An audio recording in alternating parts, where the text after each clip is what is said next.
Hello friends, welcome to bliss cinemas. இன்னைக்கு நம்ம Tamil டப்பிங்ல release ஆயிருக்க தி கில்லர்ஸ் கேம் படம் எப்படி இருக்குன்னு பார்க்க போறோம். வாங்க வீடியோக்குள்ள போகலாம். இந்த படம் பார்த்தீங்கன்னா 2024 ரிலீஸ் ஆன ஒரு ஆக்ஷன் த்ரில்லர் படம். இப்போ இந்த படத்தோட கதையை பத்தி பார்க்கலாம். நம்ம ஹீரோ பார்த்தீங்கன்னா படத்தோட ஆரம்பத்திலேயே ஒரு மிகப்பெரிய பார்ட்டி நடக்குது, அதுக்குள்ள போறாரு. போயிட்டு அந்த பார்ட்டி நடத்துறவரையே போட்டு தள்ளுறாரு. அங்க டான்ஸ் ஆடிட்டு இருக்கவங்க தான் நம்ம ஹீரோயின். அவங்களையும் காலில் அடிப்பட்டதுனால காப்பாற்றி வெளியே கூட்டிட்டு வராரு. அதுக்குள்ளேயே பார்த்தீங்கன்னா அவருக்கு 2 வாட்டி தலைவலி வருது. அதனால அவர் பயப்படுறாரு. ஹாஸ்பிட்டலுக்கு போய் செக் பண்றாரு. ரிப்போர்ட் வரும்னு வெயிட் பண்ண சொல்றாங்க. அவங்க பாஸ் கிட்ட போயிட்டு அடுத்த ப்ராஜெக்ட் கேட்கிறாரு. அவர் என்ன காசு பின்னாடியே ஓடிக்கிட்டு இருக்க, நீ போயிட்டு ஒழுங்கா ரெஸ்ட் எடு, அதே மாதிரி லைஃப் என்ஜாய் பண்ணு, கேர்ள் ஃப்ரெண்ட் அப்படின்றாரு. நம்மால் டைரக்டா அந்த டான்சர் கிட்ட போறாரு. 2 பேரும் லவ் பண்ண ஆரம்பிக்கிறாங்க. நம்ம ஹீரோயினுக்கு இவர் பண்ற வேலை தெரிய வரதுக்குள்ள அதை நிறுத்தினோம் அப்படின்னு பாக்குறாரு. அதுக்காக அவங்க பாஸ் கிட்ட கேட்கிறாரு. ஆனா அது முடியாது, இதை விட்டு நீ வெளியே போனா உன்னை கொன்றுவாங்க அப்படின்றாரு. அந்த டைம்ல தான் பாத்தீங்கன்னா நம்ம ஹீரோக்கு தெரிய வருது அவருக்கு தலையில மிகப்பெரிய ப்ராப்ளம் இருக்கு, கூடிய சீக்கிரம் இறந்துவாரு, கண் பார்வெல்லாம் போயிடும் அப்படின்ட்டு. அதனால பயந்து திருப்பி அவங்க ஓனர் கிட்டே வந்து என்ன கொன்றுங்க அப்படின்ற மாதிரி சொல்றாரு. அதுக்கு நான் 2 மில்லியன் தரவும் சொல்றாரு. அதுக்கு அவர் ஒத்துக்கல. நேரா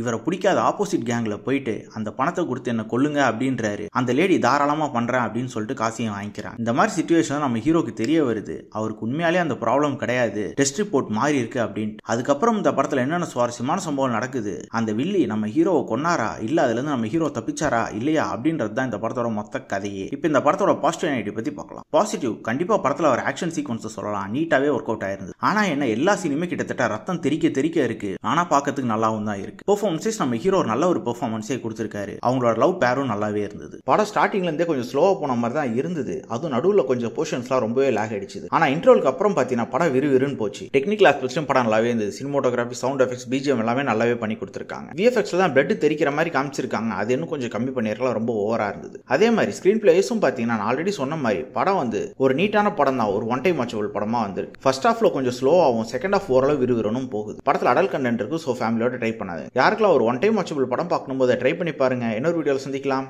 தேங்க்யூ.